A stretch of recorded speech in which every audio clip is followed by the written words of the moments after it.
There's lots of ways to draw a face with the correct proportions, but this is how I do it. Draw two circles. The bottom circle should be half the size of the first circle. At a 45-degree angle, draw the chin line.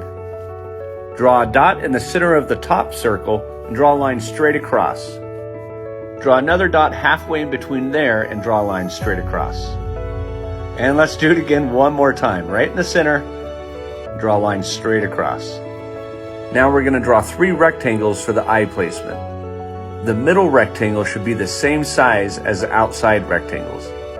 Draw a line going down each side to the bottom of the circle. That's going to create the width of your nose. Draw another line straight across from the bottom circle, cut that in half, and draw another line straight across. Screenshot this part for reference. Stay tuned for part 2.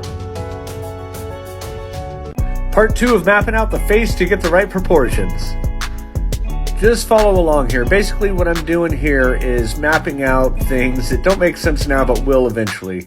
This will build the basic shape and placement for the eyebrows. That's what I'm working on right now. This is just general placement. You can make changes as needed. Draw your football shapes for the eyes, add your eyelids and your irises. For the nose, we're going to draw 3 circles, a big one and a smaller one on each side for the nostrils. Notice that they line up with those guidelines to the inside of the eyes. The corners of your mouth line up with the inside of the irises. Draw a line across for the mouth, and we're going to draw a big rainbow over the top with the V in the middle. That'll be your upper lip. Now draw a big jelly bean underneath for the lower lip. The bottom line is the chin. Notice it doesn't touch the bottom of the lip. The ears are from the top of the eyes to the bottom of the nose. Stay tuned for part 3. We'll add all the details. Part 3, drawing eyebrows. Start with a light pencil like a 2H and pay attention to the direction I'm drawing each of the hairs. Blend that all out with a blending stump or a Q-tip and start again with a darker pencil. Again, pay attention to the direction. On the outside, I'm going to draw the lines kind of going up and almost making a crosshatch. Now with that same blending stump, blend under the eyebrow, just to the top of the eyelid. And now with a dark pencil, we're going to do it one last time. And again, pay attention right here to the outside. That's what really makes it look real. Then do it all over again. Start with a light pencil, curve the hairs on the outside, blend a little under the eyebrow, and with a dark pencil like a 6B or an 8B, go over it one last time. Make sure to follow. We're doing the eyes next. Thanks for watching. Realistic eyes need a lot of shading and a lot of highlights. Start with this really dark shadow underneath the eyelid. And this is going to be the pupil, but it's going to look like a half moon because there's a reflection there.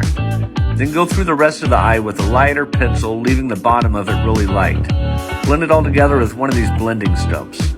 Draw the tear duct and define the eyelid a little more. Here's a tip for the eyelashes. Start with a V on top. That will give you a guideline for the direction of each of the eyelashes. Make sure the bottom eyelashes aren't coming out of the eyeballs, just below it. Darken up the outline of the iris a little bit, maybe put some spots in there. Now some of those guidelines are starting to make sense. That's where you add the shading to the bridge of the nose. Now do the same thing on the other side. This time it's going to be a lot quicker. We're going to draw the nose next, so stay tuned, and I promise it's going to be much easier than the eyes. I have some really cool hacks. I hope this helps with your drawings. Thanks for watching. The nose is much easier. Start by erasing some of your guidelines, and with a 4H pencil or a light pencil, draw a triangle underneath the 3 circles.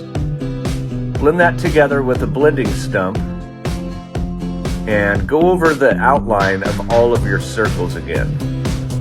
We're drawing the midtones here. Using the guideline, shade up the bridge of the nose and that last area in between the eyebrows. Now that all your midtones are done, we're going to switch to a really dark pencil like a 4B and add the bottom side of the nostrils. They kind of just look like teardrops. Then draw a parentheses on both sides for the outside of the nostrils. I like to add a little V on the middle of the nose to add some detail. Then I blend it all out again. Here's another trick. Smudge the bridge of the nose with your finger and erase an exclamation point. Now I'm going to add a little more shading to the outside of the nose and we're just about done. Not too difficult, right? You already have the basic shape of the lips drawn, so start with a light pencil and color in the top lip. Use a blending stump or a Q-tip to blend it together. Do the same thing on the bottom lip, but leave the center of it empty. Then with a dark pencil like a 4B, we're going to draw the center line. It almost looks like the way you would draw a bird when you were a kid. Draw a dark line underneath the bottom of the lip, and then blend it again with that blending stump. Now we're going to darken the line between the upper and the lower lip. Erase the guidelines around the mouth and erase some highlights on the bottom lip. The little V shape on top of the lip, that's the Cupid's bow. Fill in the center just under the nose and very lightly draw a line going down the side of the lips. Add some shading to the corners of the mouths and blend that up the top lip. Now we'll add a little shading under the lip, and that will help define the chin. Now with a light pencil like a 4H, I'm going to draw some really light creases in the lips. I hope this helps with yours. Stay tuned, we're going to draw the ears next. Start by drawing an oval for the earlobe. Then draw a curved line around the ear. It should be thinner on the inside. Draw another line, wrap it around, then add a little hump for the tragus. Yep, had to Google that.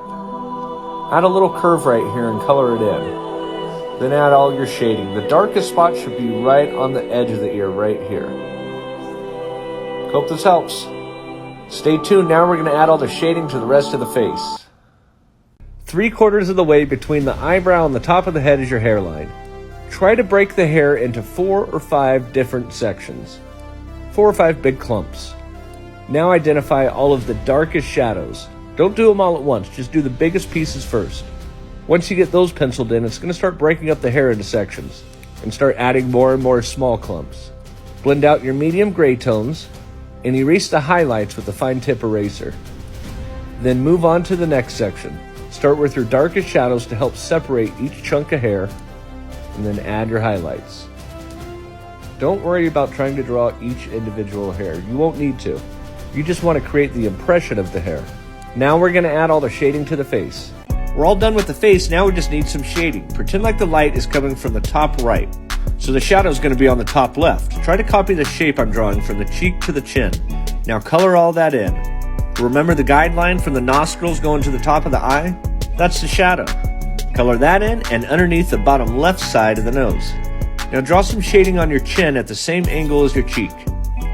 Now I'm going to add some shading under the entire hairline, and I'm going to blend it all together with a blending stump. The shading for the cheekbone goes from your sideburns down towards the corner of your mouth. Now we're going to add another layer on the left side to define that shadow a little bit more. I'm going to darken under the eyes, add a shadow right here above the eyebrow to help define the shape. Now add a really dark line under the chin and we're all done with the basics to shading a face. You can add more, but you're definitely going to need a reference photo to hit those details. Thanks for watching. I hope this helps. Let me know in the comments what you want to see next.